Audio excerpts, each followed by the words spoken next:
Let me tell you, 2009 for me was brutal.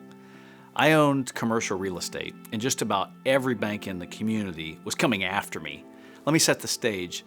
There was a liquidity crisis. You remember this happened around 2008. There was a meltdown in the residential real estate market, and everybody was losing homes and getting foreclosed on. Well, no banks were lending, and in fact, they were calling commercial client loans that had matured regardless of whether you made the mortgage payments or not. So they were going to take your property, even though you made the payments on time. So they were wanting to take these properties that you'd invested all this money into and the equity, perceived equity in your property that had kind of eroded away. One realization I had was I wasn't the only one going through this. I wasn't the only one during this period of time. So I talked to others that were going through the same situation to see how they were coping. Some people during this time were committing suicide, which is very sad because they didn't see life beyond the crisis. They didn't see the light at the end of the tunnel. The second realization I had was that the bankers didn't even believe in me, which was really tough to take because I still believed in myself and I knew I had to work through these circumstances that were bigger than myself, as this was a worldwide event.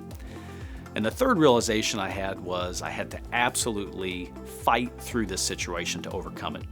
I knew I wasn't going to succumb to the circumstances like others in my situation that were filing bankruptcy. I refused to file bankruptcy, which would have been easier in many respects. This was especially painful because I was personally financially sound. I had been financially responsible and saved, but it didn't matter, just the situation I was in.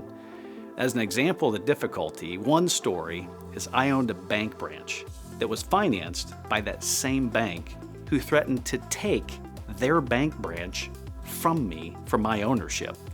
Even though I had made all the payments on time, just because the loan had matured, they refused to renew the loan, which was typical at the, prior to the event. They would always renew loans. But I told them, hey, I've got to be aggressive, I thought to myself. So I told them, I'm going to take this story to the news. I'm going to gain public support for such a conflict of interest. And they finally relented and renewed the loan. The moral of the story is you're going to experience difficulty. You're not the only one going through difficulty. Others have survived, and so will you, no matter the outcome. Life goes on. You need to be vigilant in your struggles and keep on keeping on. So what I would say is 3 things. Don't quit, don't quit, don't quit.